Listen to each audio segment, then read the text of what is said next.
mensaje de Pablo a los romanos, capítulo 5, del versículo del 1 hasta el final.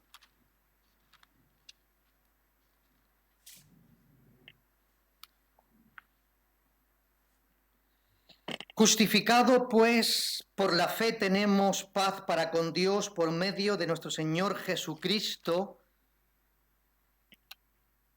por quien también tenemos entrada por la fe a esta gracia en la cual estamos firmes y nos gloriamos en la esperanza de la gloria de Dios.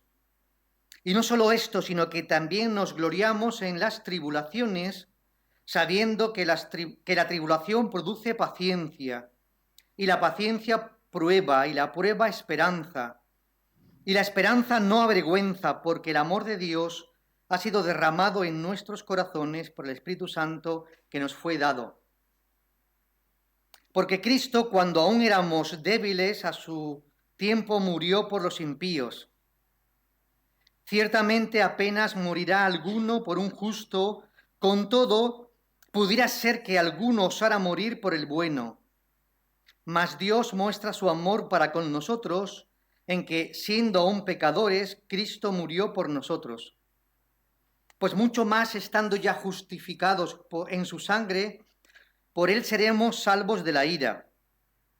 Porque si siendo enemigos fuimos reconciliados con Dios por la muerte de su Hijo, mucho más estando reconciliados seremos salvos por su vida. Y no solo esto, sino que también nos gloriamos en Dios por el Señor nuestro Jesucristo, por quien hemos recibido ahora la reconciliación. Por tanto, como el pecado entró en el mundo por un hombre, y por el pecado la muerte, así la muerte pasó a todos los hombres, por cuanto todos pecaron. Pues antes de la ley había pecado en el mundo, pero donde no hay ley no se inculpa de pecado. No obstante, reinó la muerte desde Adán hasta Moisés, aun en los que no pecaron a la manera de la transgresión de Adán, el cual es figura del que había de venir. Pero el don no fue como la transgresión, porque si por la transgresión de aquel uno murieron los muchos, abundaron mucho más para los muchos la gracia y el don de Dios por la gracia de un hombre, Jesucristo. Y con el don no sucede como en el caso de aquel uno que pecó, porque ciertamente el juicio vino a causa de un solo pecado para condenación, pero el don vino a causa de muchas transgresiones para justificación. Pues si por la transgresión de uno solo reinó la muerte, mucho más reinará en vida por uno solo, Jesucristo, los que reciben la abundancia de la gracia y el don de la justicia. Así que, como por la transgresión de uno vino la condenación de todos los hombres, de la misma manera, por la justicia de uno, vino a todos los hombres la justificación de vida. Porque así como por la desobediencia de un hombre los muchos fueron constituidos pecadores, así también por la obediencia de uno los muchos serán constituidos justos. Pero la ley se introdujo para que el pecado abundase, mas cuando el pecado abundó, sobreabundó la gracia, y para que así como el pecado reinó para muerte, así también la gracia reine por la justicia para vida eterna mediante Jesucristo nuestro Señor. Que Dios en esta mañana bendiga su palabra. Amén. Mirad, este pasaje del que hemos leído trata, en términos generales, y así lo hemos querido titular, sobre la idea de que Jesucristo nos libera de la ira venidera. Solamente Él podía tratarnos de esa misma manera y solamente Él podía conseguir lo que es imposible conseguir por otros medios. Así que este pasaje que vamos a continuación a desglosar en él nos encontramos con esta gran verdad de la que hemos hecho mención,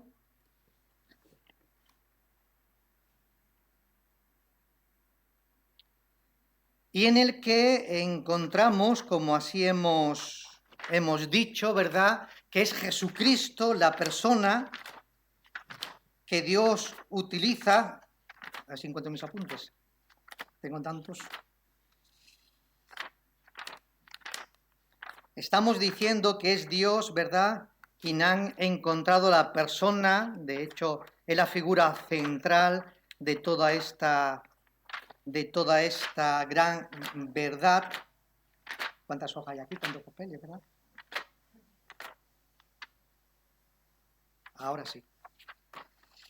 Mira, comenzamos, ¿verdad?, diciendo, como así lo estamos expresando, que hemos sido liberados gracias a la obra de Jesús, que nos libra no tanto del presente, sino del futuro, de la ira venidera de Dios. Lo que pasa es que esta figura, esta parte de Dios, a veces puede ser algo incomprensible, ¿verdad? Que Dios se aira, que cuando Él venga, ya no viene como antes vino, porque Jesús vino primeramente, Dios vino primeramente en Jesús con amor para salvarnos, pero cuando venga su segunda venida, ya viene para establecer su reino, pero viene para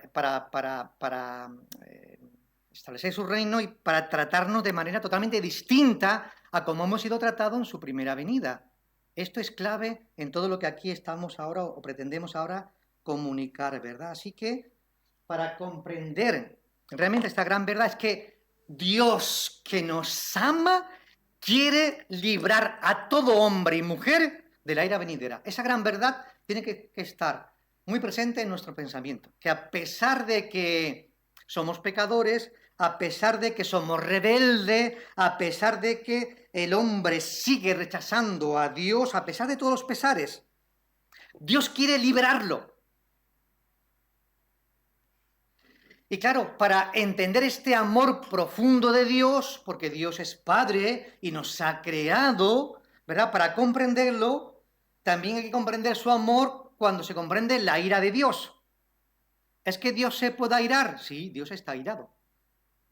Pero para entender esta ira de Dios tenemos que decir que es una verdad acerca de Dios, que Dios se aira y está airado, pero es amoroso.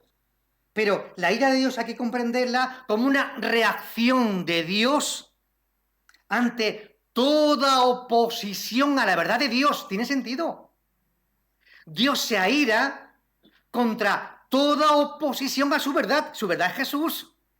Dios se aira y es una respuesta justa de su propia santidad. Es que es imposible que Dios se aire, lo hemos visto en Romanos capítulo 1 cuando lo hemos predicado, ¿verdad?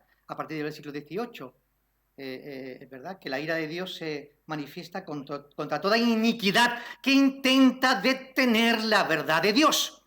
¿Cuál es la verdad de Dios? Que Dios nos ama y hay gente que dice que no. ¿Cómo? ¿Que Dios nos ama? ¿Cómo Dios nos ama cuando estamos padeciendo, sufriendo o estos elementos que nos viene a colación, ¿verdad? ¿Cómo Dios nos ama cuando permite la muerte de un inocente, de un bebé? ¿Cómo Dios nos ama cuando permite que haya catástrofe, que se muera? ¿Veis? ¿Cómo Dios nos ama? Claro, tiene las mentes entenebrecidas y no entiende el amor profundo de Dios que en esta mañana, de una manera muy práctica, ¿verdad? Queremos expresarlo. Queremos expresarlo de esta manera, ¿verdad? Así que, y nos encontramos, por lo tanto, no me pasa. ¿Me ayudáis, por favor, la siguiente? Yo lo digo y me ayudáis y la pasáis vosotros. Mirad, nos encontramos, por lo tanto, en los primeros versículos del 1 al 11, y nos encontramos aquí en que Pablo quiere demostrarnos a todos, ¿verdad?, a los romanos, a la quien escribe, y a nosotros, y a cualquiera que pueda leer esta escritura sagrada, quiere mostrarnos que el ser humano puede librarse de la ira venidera en Jesús, por el amor del Padre. Eso es lo que quiere mostrarnos. Y para hacerlo, habla el texto que hemos mencionado diciendo que hemos sido justificados. Primeramente, versículo 1, ¿verdad? Hemos sido justificados. Así que Pablo, que comienza hablando del personaje central de este estado en el cual nos encontramos, es decir, la justificación, lo hace a través de Jesucristo. Jesucristo es la figura central en la vida de la Iglesia y de cada uno de nosotros. De hecho, el papel de Jesucristo, que es un papel mediador, como estamos leyendo en esos versículos, el 1 y el 2, es un papel mediador, es quien nos reconcilia, quien media y quiero expresarlo en esos términos para que entendamos ahora lo que viene a continuación. Jesucristo está actuando entre Dios y nosotros, que estamos enemistados, que estamos alejados por el propio pecado. Dios está actuando, creo que en pantalla lo tengo así puesto, como mediador, facilitador, negociador. Me gustan esos tres términos. Este es el papel de Jesús. Para que lo podamos entender de una manera muy de casa, porque todo el mundo lo vamos a entender. En un matrimonio, cuando hay un conflicto grave que separa al esposo de la esposa de tal manera que no hay entendimiento, ¿sabéis que hay una figura que se llama el consejero? El mediador. ¿Veis que el mediador intenta entre dos personas en un matrimonio que ya no hay reconciliación posible entre ambas partes porque no se entienden? Eso es muy de casa, quiero decir. Eso está al orden del día, ¿verdad? Cuánta gente en los matrimonios no se entiende, se separan. Pero la figura del mediador intenta y consigue que uno entienda la postura del otro, el otro entienda la postura de este y hay una reconciliación. Así es como trabaja nuestro Señor Jesucristo. Entre nosotros y Dios no hay entendimiento, pero Él nos ayuda a que el Padre nos entienda a nosotros y nosotros entendamos al Padre. Esa es la idea, ¿verdad? La justificación. Pero también dice Jesucristo que hemos recibido su gracia, versículo 2. ¿Qué es la gracia? La recibimos por medio de Jesús, aunque la gracia es la manera que tiene Dios de actuar con nosotros, aunque no lo merezcamos. Pero lo hace porque lo hace por medio de Jesús, nuestro mediador. Imposible que la gracia de Dios se manifieste en la persona que quiere comunicarse con Dios si no es por medio de Jesucristo que está interviniendo constantemente. De hecho, hay un texto por ahí, creo que está en hebreo, no lo recuerdo bien, que me gusta mucho, porque ese texto que dice algo así como viene a continuación, algo así como que la sangre de Jesucristo nos limpia constantemente. ¿Sabes lo que significa eso? Que la gracia de Jesucristo nos limpie constantemente. Es la obra de Jesucristo en una actitud de ayuda y de favor hacia nosotros.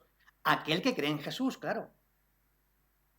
Es la constante obra de Jesús, de que Padre mira a tu Hijo, Padre, porque recordad que hay otro texto por ahí donde está la figura del enemigo de Dios. ¿Sabéis lo que es el enemigo de Dios, no? Que también el enemigo del hombre. En un sentido figurado, ¿verdad? El enemigo de Dios, ¿qué es lo que hace? Constantemente diciendo, mira lo malo que es. Mira lo que ha hecho. ¿Ve qué diferencia? O sea, el Satanás, el ángel Lucifer, el ángel de luz, es un ángel, ¿eh?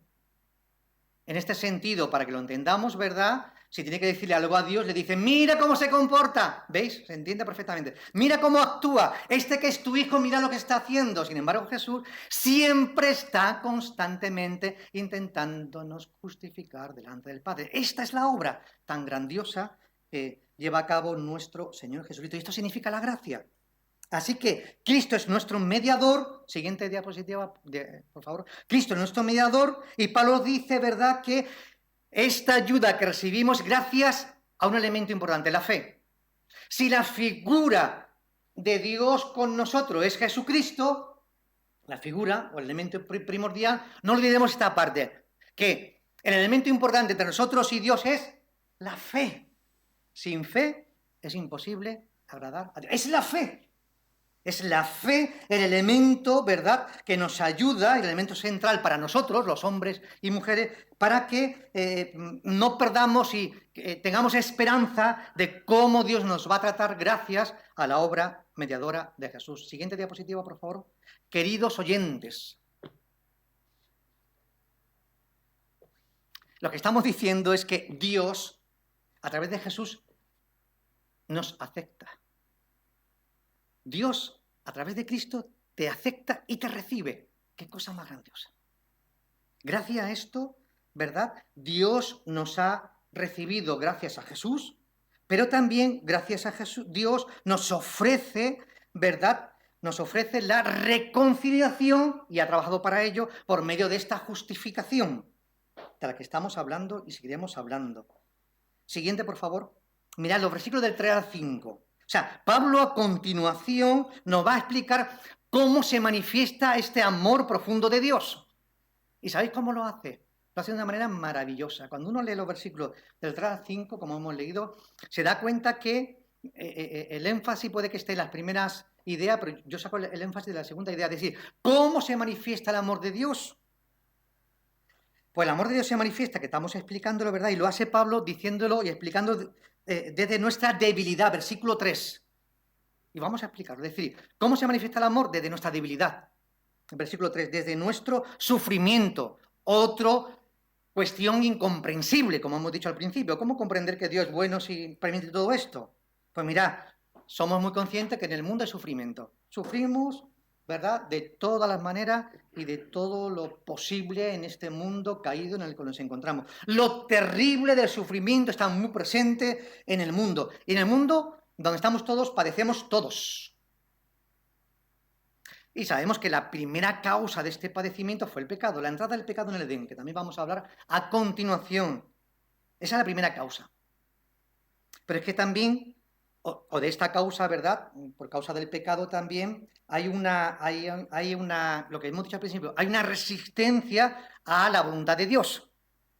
Todos o toda aquella persona que pretenda creer en Jesús, que pretenda hacer la voluntad de Dios, hay una resistencia externa que arremete contra esa persona, ¿verdad?, para que deje de confiar, como también vamos a decir a continuación, para que deje de creer, para que se aparte lo más posible de Dios. Y eso también produce sufrimiento. También produce sufrimiento. Para que también lo entendamos, ¿verdad?, de una manera mucho más general. ¿Sabéis lo que es la iglesia perseguida, de la cual hablamos muchas veces? La iglesia perseguida es hombres y mujeres que creen como tú y como yo, pero que están en un contexto muy diferente al nuestro de libertad y que sufren, son maltratados, son asesinados, son asesinados, etcétera, etcétera, etcétera. ¿Veis lo que estamos diciendo? Pero Pablo dijo antes, ¿verdad? Si dijo Pablo antes, en el versículo 2, nos gloriamos, es decir, nos alegramos en la esperanza, dice ahora Pablo, versículo 3, nos gloriamos en las tribulaciones. ¿Cómo entender esta idea, que es la que estamos explicando ahora? ¿Cómo podemos alegrarnos en medio de los problemas, las dificultades y de lo que nos ha caído encima? ¿Cómo vamos a alegrarnos en esto? Siguiente diapositiva, por favor. ¿Cómo puede explicar esto Pablo? Pues lo explica en estos versículos de lo que estamos leyendo. Hay una relación tremenda entre, yo le llamo aquí elementos externos y elementos internos. Hemos leído ahí, hay una relación entre acontecimiento y sentimientos. ¿Cuáles son los acontecimientos? Tribulaciones, pruebas, algo externo. ¿Cuáles son los sentimientos? Paciencia y esperanza. ¿Qué ocurre aquí? Mira lo que está aquí ocurriendo. Que estas tribulaciones en las cuales nos encontramos produce elementos externos, produce en el interior del creyente paciencia. ¿Recordáis a Job? Qué paciencia tuvo Job con todo lo que sufrió, ¿verdad? Pero esta paciencia nos lleva también a una prueba, algo externo que nos ocurre. Pero dice el texto que la prueba nos lleva a la esperanza. Es decir, que aunque estemos bajo una tribulación y bajo pruebas, en el corazón nace la esperanza, ¿verdad?, de que Dios tiene la última palabra en todo lo que nos pueda estar ocurriendo. Y termina diciendo el texto, ¿verdad?, porque el amor de Dios ha sido derramado en vuestros corazones. ¿Veis lo que ocurre? En medio de estas situaciones de tribulaciones y de prueba, Dios ha derramado su amor en tu corazón. Mirad, el carácter cristiano, como bien sabéis, porque lo experimentamos en nuestras vidas, se forja Eso es lo que estaba diciendo ahí. Se forja en medio de las tribulaciones. Nuestro carácter crece y nos parecemos más a Cristo en la medida que en las tribulaciones las atravesamos, las sufrimos, las resistimos, pero siempre salimos vencedores. Ahora viene una nota melancólica, no, una nota triste, porque yo a esas personas las conozco, posiblemente también vosotros. ¿Cuántas personas han abandonado el camino de la fe? ¿Cuántas personas han abandonado el camino de la fe por no comprender a Dios, ni su amor, ni comprender por qué tienen que sufrir si ya son hijos de Dios? Yo me he encontrado con más de una.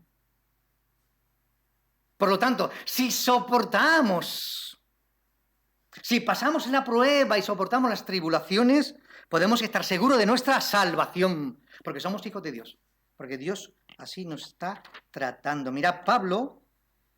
Siguiente diapositiva, por favor. Pablo está explicando cómo se manifiesta este amor y lo explica. El amor de Dios se ha manifestado, ¿verdad? Y lo explica. El amor de Dios se ha manifestado por medio...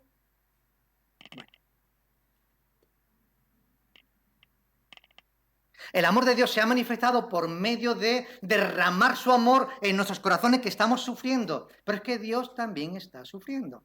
Versículo de 6 al 8, vamos a encontrarnos que Dios envió a su Hijo a morir en la cruz del Calvario. ¿No sufre un padre cuando ve a su hijo morir?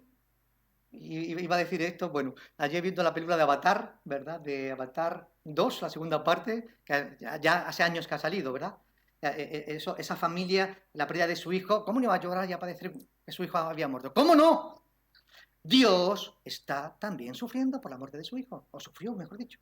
Pero también Dios sigue sufriendo cuando nos ve a nosotros sufrir. Así que Pablo, en estos versículos del 6 al 8, ¿verdad? Está diciendo, y lo está expresando con estas preguntas, ¿verdad? ¿Alguien va a salvar a los pecadores? ¿Salvará a alguien a un pecador? ¿A un malvado, a una persona mala? ¿Cómo? Nadie se va a atrever. En tal caso, dice Pablo, es posible que alguien salve a alguien, pero ese alguien ha sido porque te ha ayudado, te ha bendecido, te ha prosperado. O sálvalo, quizás. Si no, tampoco. Sin embargo, el amor de Dios se manifiesta que, aunque nadie merecía esta salvación, Dios envió a su Hijo para salvarnos a todos nosotros. Así que, y este elemento no queremos pasarlo desapercibido porque quiero hacer mención de ahí está, ¿verdad? Hermanos, escuchen bien, la muerte nunca estuvo en los planes de Dios. Si hablamos, o sea, la muerte entró en el mundo, en el Edén, pero dentro de los planes de Dios no estaba prevista la muerte, que no. De hecho, ya lo hemos dicho alguna vez en la escuela dominical y vuelvo a repetirlo. Es decir, aunque no vamos a desarrollarlo mucho más, dentro de los planes de Dios estaba que la muerte no tenía cabida en aquel Edén, ¿verdad? Y entonces el ser humano pues seguía viviendo por siempre y no padecía ni enfermedades, ni sufrimiento, ni padecimiento. ¿Y cómo Dios se lo llevaría? Me sale de decirlo. ¿Cómo Dios se lo llevaría si no había la muerte? Recordad que hay algunos textos, algún indicio que nos indica. ¿Cómo se fue Elías? ¿Murió? Bueno. ¿Cómo se fue Enoc? ¿Veis? O sea, quiero dejarlo aquí, habría alguna manera de que, como la superficie no, la población crecería, pues Dios se lo llevaría en un momento determinado. Pero es la idea, que la muerte, lo que quiero decir es que la muerte no estaba en los planes de Dios. La separación de Dios no estaba en sus planes, es lo que quiero decir. Entonces, el hombre sufrió, recordad que cuando pecó sufrió el hombre, separándose y todo lo que vino después, y también Dios iba a sufrir, porque ya en Génesis está el protoevangelio, donde está explicando que su hijo iba a venir también a rescatarnos en cierto sentido. O sea, que ya Dios sabía que si el hombre sufría, también él iba a sufrir. Así que el hombre, el día que pecó, murió, lo que estamos diciendo, acarreó todo el sufrimiento, etcétera, etcétera, etcétera. Siguiente diapositiva, eso que estamos diciendo. Mirad, queridos oyentes, si estamos sufriendo en medio de la circunstancia en la cual nos encontremos, Dios lo sabe y Dios está a nuestro lado. Porque Él también está sufriendo. Esto no lo olvidemos, ¿eh? Él también está sufriendo. Él también está sufriendo. Y tenemos que recordar que su amor ha sido derramado en nuestros corazones en medio de este estado en el cual nos encontramos. ¿En qué estado estamos? Pues sufriendo con enfermedades, con asuntos familiares, etcétera, etcétera, etcétera. Pero su amor está muy presente y Él está muy presente. La siguiente diapositiva, por favor. Mirad, ahora Pablo nos va a hablar sobre directamente la ira de Dios, versículos 9 al 11. Ahí lo va a tratar. Pero lo hace primeramente hablando sobre la justificación que hemos obtenido en Jesucristo.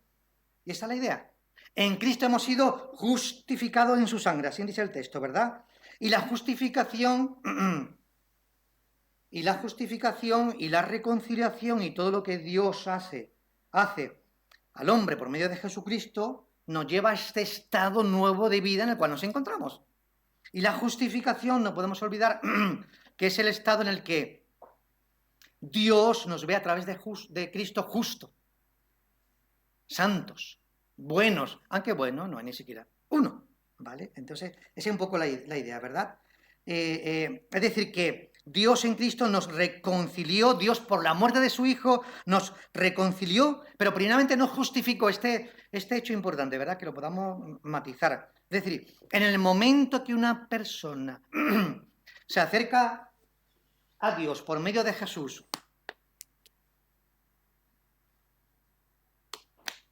en el momento que una persona se acerca a Dios a través de Jesús, es justificado. Dios te hace justo por la obra de Cristo en la cruz del Calvario. Es decir, te ve ya justo y bueno, aunque no lo seamos. ¿Vale?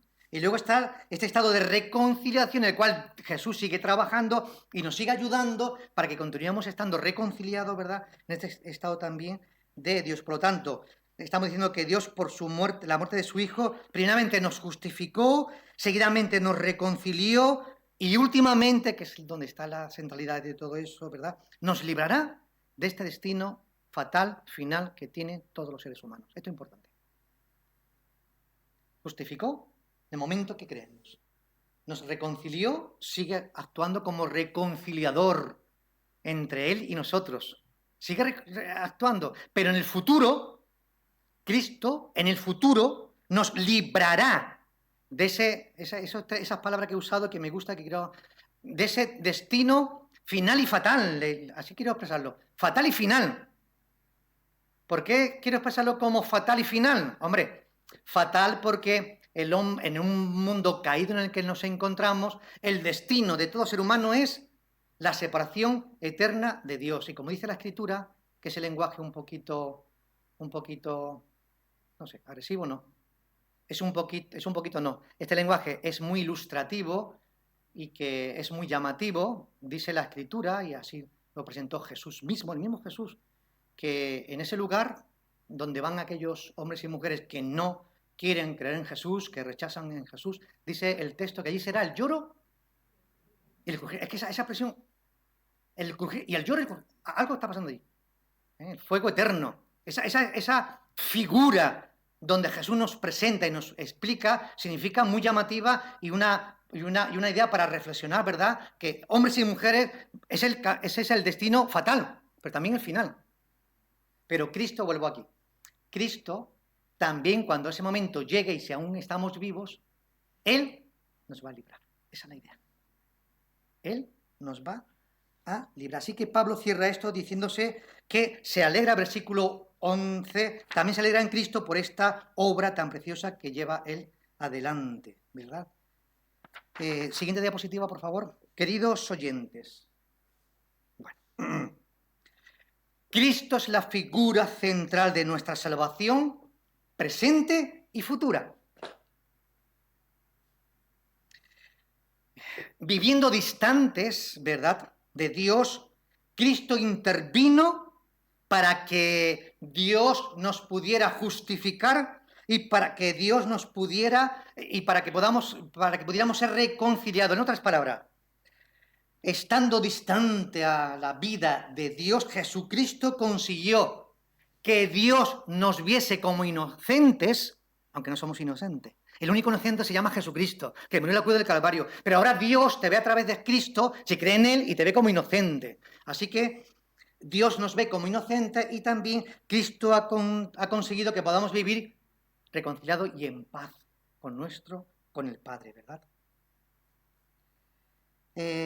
Siguiente, por favor, diapositiva. Mirad, la siguiente parte del 12 al 31, perdón, del 12 al 21, esta siguiente parte, aquí Pablo nos quiere enseñar que la muerte llegó al mundo por una persona, pero también la vida llegó al mundo por una persona que se llama Jesucristo. Y lo explica desarrollándolo en estos textos que a continuación estamos mencionando, versículo del 12 al 14.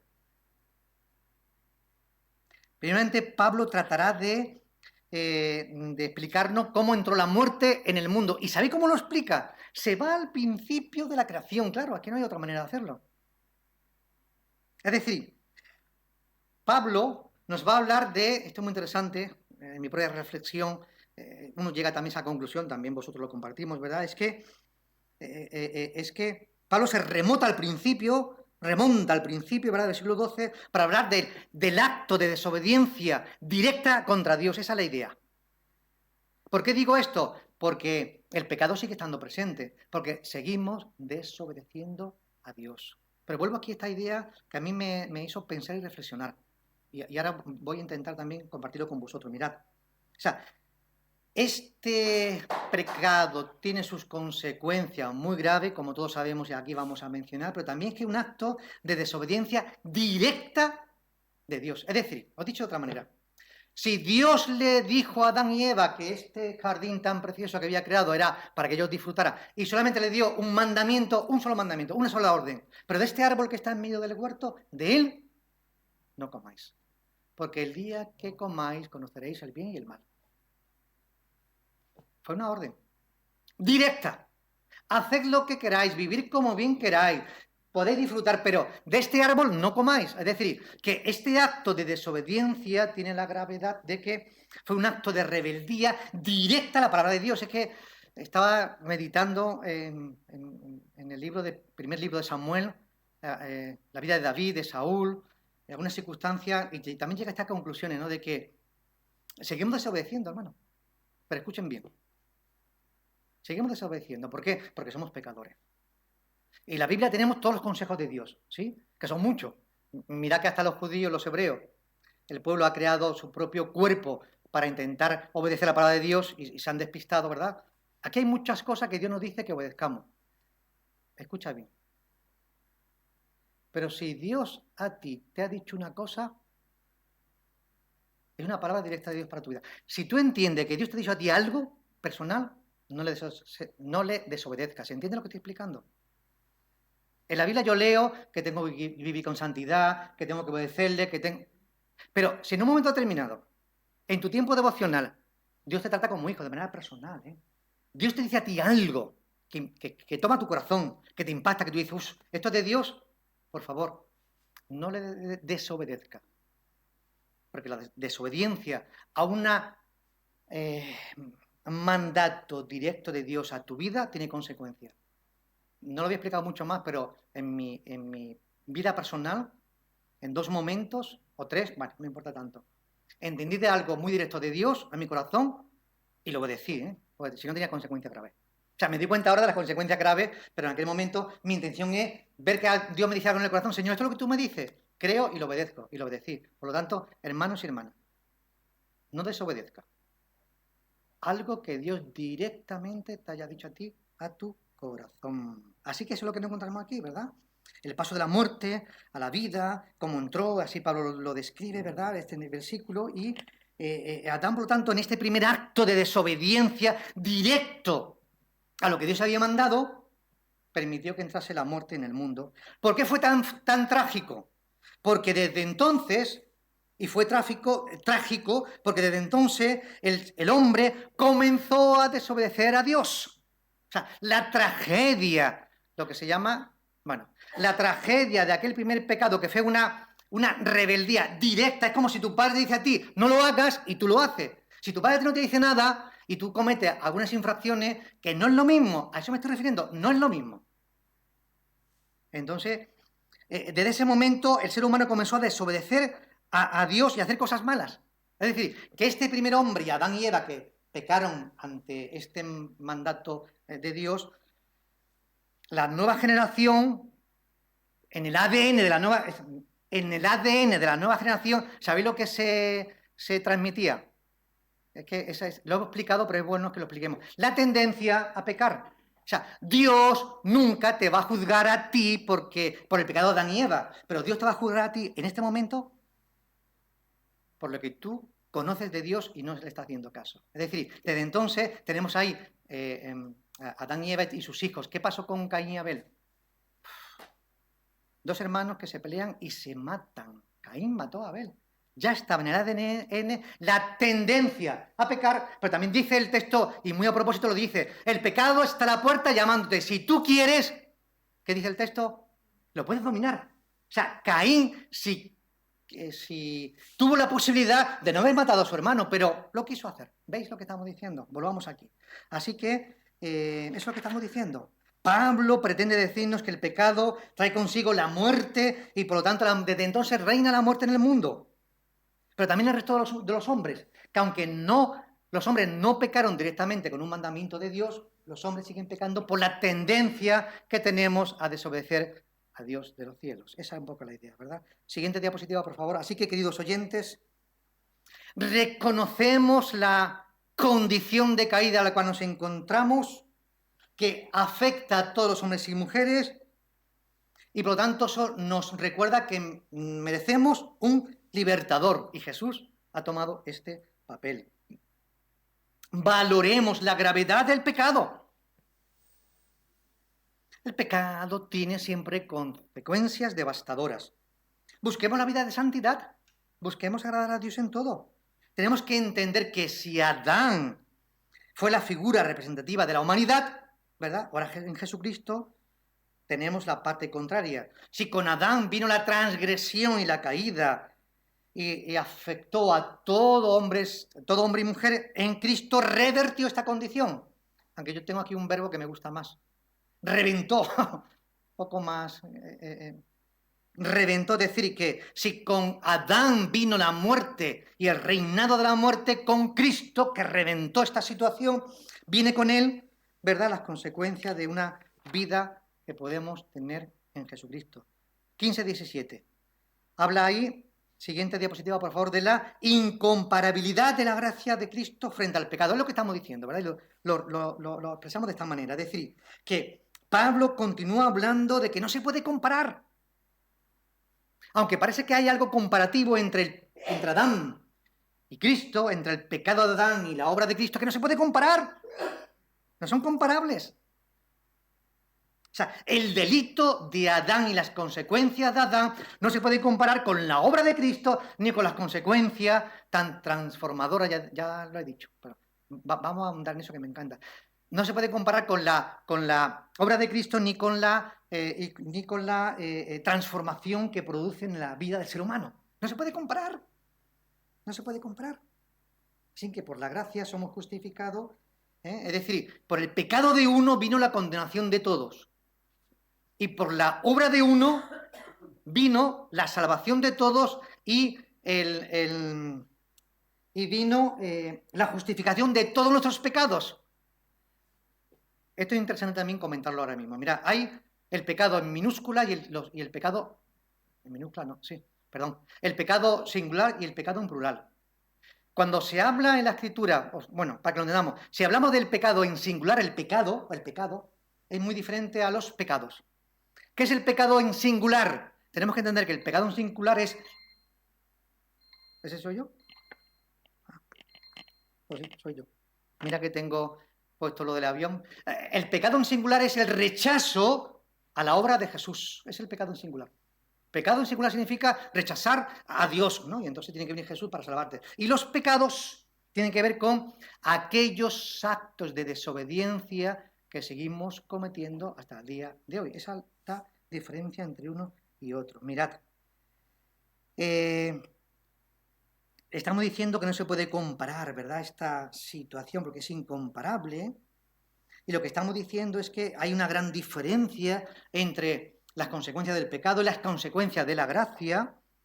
Bueno, estamos diciendo aquí de otra manera, ¿verdad? El juicio por el pecado, por este delito, fue la sentencia condenatoria. Sin embargo, ¿verdad? Lo que hemos recibido Jesucristo, tenemos la sentencia absolutoria, es decir, a pesar de esta circunstancia, la sentencia de salvación de todos nuestros pecados. Cristo nos continúa limpiando de todos los pecados por su sangre, lo que hemos dicho antes, ¿verdad? Así que se implantó en el comienzo el reinado de la muerte y con Cristo se ha implantado el reino de la vida. Siguiente, por favor. ¿Ese ruido? Mirad, tenemos por lo tanto que apreciar la magnitud, ¿verdad?, de la gracia de Dios. Cuán inmensa es la gracia de Dios para nuestras vidas. Porque la gracia, esta es la idea que quería también compartir, la gracia es mucho más poderosa, transformadora, ¿verdad?, que lo que puede hacer el pecado en nuestras vidas. Esta idea es muy interesante. Repito esta idea. Mira que el pecado nos coloca en una condición de gracias, eso, ¿verdad? Ante el diablo y cómo nos zarandea, y el pecado nos coloca en una condición de desesperanza, de desánimo, de capa caída, como todo queramos decir. Sin embargo, este estado de gracia nos coloca en un estado de transformación continua. Cristo continúa transformándonos, de hecho eso es la santificación, perdón, la glorificación, ¿verdad? Recordad que cuando uno cree es salvo, uno sigue creyendo, somos santificados, y en la santificación trabaja el Espíritu Santo y tú, que intenta alejarte del pecado. Pero en la glorificación, que es la santidad completa, perdonadme esta expresión, ¿verdad? La glorificación, ¿sabéis lo que significa esto? No, en un término muy católico, no. Eso es una obra del Espíritu Santo. Se llama la glorificación y eso no es obra nuestra. Obra nuestra es creer. Obra nuestra es santificarnos. Pero glorificarnos, la glorificación, cuando Él nos lleva a su gloria, eso es obra del Espíritu Santo y de Cristo. ¿Veis lo que estamos diciendo? Así que terminamos en esta mañana diciendo que tenemos un nuevo propósito, tenemos que vivir los valores del reino, ¿verdad? Y tenemos que apropiarnos de esa nueva mentalidad. Este detalle importante que no quiero que lo olvidemos, hermano. Es verdad que las consecuencias del pecado son desastrosas, pero vamos a fijarnos más en la gracia transformadora, ¿verdad?, y esperanzadora de la que podemos disponer. Así que adoptemos una mentalidad de esperanza, hermanos, hermanas. Por favor, adoptemos una mentalidad de esperanza.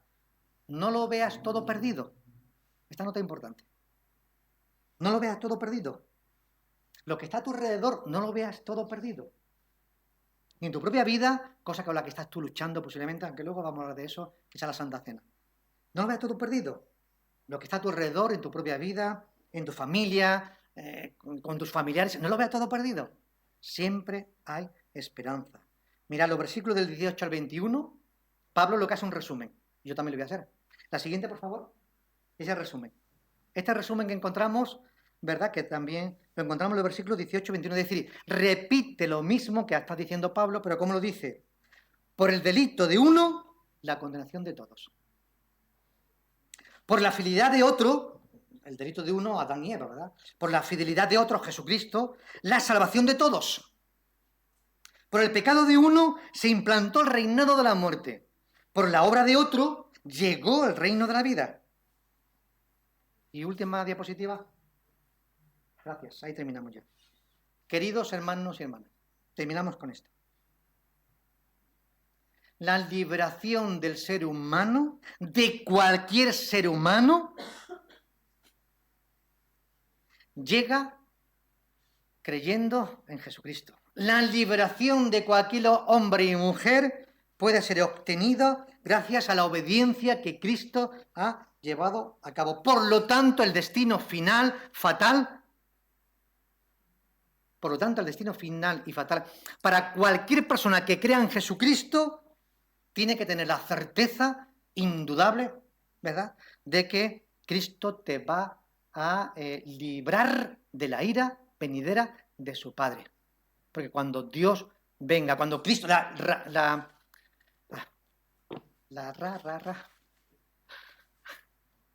¿Cómo se llama esta palabra teológica, hijo? Bueno, la segunda venida. ¡Oh! Gracias, gracias. La parusía, gracias. Cristo volverá. Cristo, eso vamos a anunciarlo ahora. Cristo volverá. Pero cuando Cristo vuelva, ya no vuelve como vino antes, con amor y con bondad. Viene para implantar justicia. Ojo, ojo al parche. Así que termino recordando que no importa cuánto fallamos, porque seguimos fallando, hermanos míos. No importa, porque la gracia siempre es más que suficiente para nuestras vidas. Cristo nos libera de la era venidera, aunque no lo merezcamos, aunque nadie lo merezca, porque solo gracias a Cristo podemos obtener esta gran liberación. Que Dios en esta mañana nos bendiga a todos. Amén.